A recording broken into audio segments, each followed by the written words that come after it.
On my main channel, and especially back when I used to do live streams with other YouTubers, especially in the dating realm, I was always accused of being a dating coach, as in, I would always very adamantly say that I wasn't a dating coach, and yet people would accuse me of being one because, like, being a dating coach is apparently the worst thing ever. Because I would talk about dating topics a lot. And I used to be sort of a quasi dating coach. I was like an assistant dating coach, I should say, for this other program back in the day. Guy and I had a falling out. If you follow my main channel, you probably know the whole story. Um, but during that program, and actually a little bit afterwards, I helped guys get better with girls as an attempt to lose their virginity. And to this day, I would say, even though I'm not like technically a dating coach, I coach. I guess you could say I'm a life coach for like everything, right? But let's be honest, a lot of guys who do self improvement are doing it for girls initially, at least. So obviously, you have to handle that part, and that's perfectly fine. But this shocks people. Almost every single person, because I've said this on streams before, almost every single person that has lost their virginity with my help has become nihilistic and depressed afterwards. Isn't that crazy? Because you would think, right, that if somebody has been a virgin their whole life, they're doing all of this self improvement, all of this cold approach, they're hitting the gym, they're doing whatever it can to become an attractive guy to women.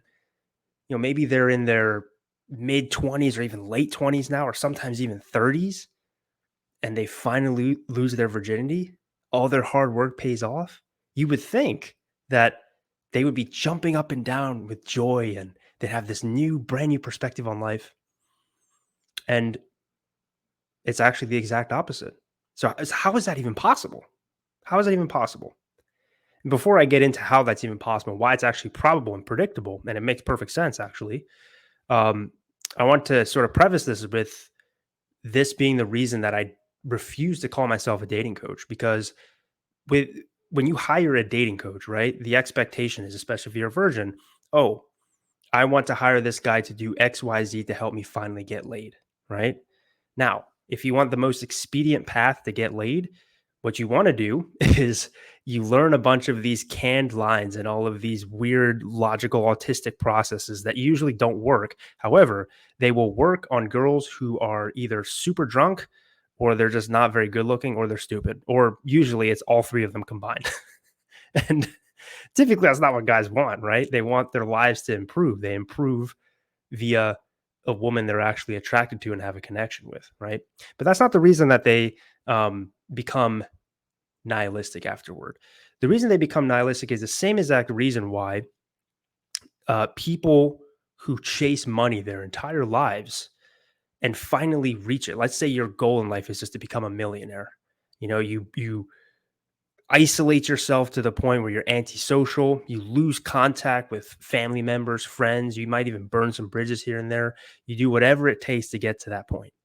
And then finally you get to that point, you're a millionaire. You look into your bank statements, your net worth, you're a millionaire.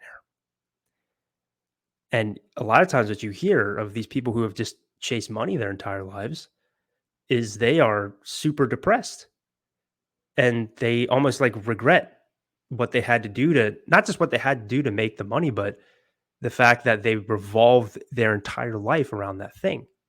And it's because that money for them, or like the specific milestone of becoming a millionaire, for example, that was an object of their desire that drove them to do everything that they did. And then because of that, they just kept chasing. They finally got there, right? They got to the top of the mountain peak, and they looked around and they're like, "Oh, look, it's amazing from here up top. I'm at the top." And then after like a few weeks go by, maybe a few months, they're just like, all right, now what? Another mountain peak? I don't know. This is why, like, people who are super rich, a lot of them, this like they can't stop. They're like, oh well, I'm a millionaire. Well, now I need to be a 10 millionaire, or worth hundreds of millions, or a billion, right? It's the same thing. Or either they do that, which is again just still a very vapid, like unfulfilling thing in the long run, Money is a man-made construct after all. It's hard to derive value and meaning purely from that. But the same thing goes with women, especially if you're a virgin and you have put women on a pedestal your entire life, which is typically why you're a virgin.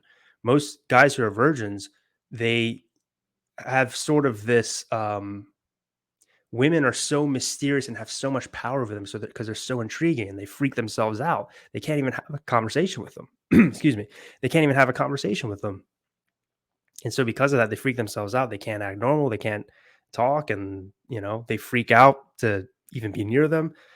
Kind of like how most guys or most boys, I should say, are when they're like in middle school or high school, right? A lot of them, they don't grow out of that because, and they resulting in them being virgins as an adult because they desire them so much. It's almost too much desire, right? And so when you finally get that object of desire, in this case, woman, and more specifically, I should say the status that comes with, or the perceived status that comes with not being a virgin anymore, when you finally get that thing, and this isn't just theory, I've actually talked to these guys because I helped them get there, right? Back in the day, they start to realize that all of their life problems that they thought was because they're a virgin and losing their virginity would like be the first step or like help solve that thing. Reality eventually hits them like a rock. Usually they're really happy and ecstatic for about a week. And then after that, it's just a nosedive. Because let's just say, your life is completely a mess, right? You're working a job you hate, barely able to pay your bills. Maybe you're super in debt. Maybe you're still, living at home. You don't really have any hope for the future. People don't really respect you, whatever that might be. And then you're like, you know what, though? If I just lose my virginity, then finally my life will turn around for the better. It's almost like you're so focused on that thing that you don't realize what's making your life worse is all of these other things that are happening around you. And you don't even realize a lot of times, or these guys didn't, that their virginity status was almost a consequence of their life being a mess. And so when they lose their virginity for whatever means that they do, then they have to confront the reality that their life is still a mess and that this object of desire that they had wasn't going to be the saving grace because they're not consciously thinking or knowing like, oh, my life's a mess. It's usually something that they put to the back of their mind. And um it's kind of like in terms of relationships with women, it's kind of like food. You don't really think about it way too much if you're like have a lot of food coming in or you're well fed. But if you're not eating any food at all and you're starving, that's all you could think about, right? So imagine that you've been basically without food for decades while you see all of your friends and everybody you know and people online, especially in the age of social media, having tons of food and you have none. All you're going to think about is like, my life is going to be great once I have food. It's almost as if you were like given a drug. Maybe something like from Brave New World, for example, where they give you, everyone's given like a pill to just make them happy all the time, right? And then that pill fades off. In this case, that pill kind of shields you from the reality of how bad things are in your life because you're just desiring this one thing so much instead. And now that's gone. Now you have to face the reality of your life being a mess. And to add on top of that, you realize how difficult it is to like repeat the process of getting another girl, right? Usually guys who lose their virginity, especially late, it's typically not like with a loving girlfriend that they, were going to spend more time with. Typically it's like some random drunk hookup, right? And so I think this is something, a lot of guys do self-improvement, especially at the beginning. I mean, I started this way to try to get better with girls.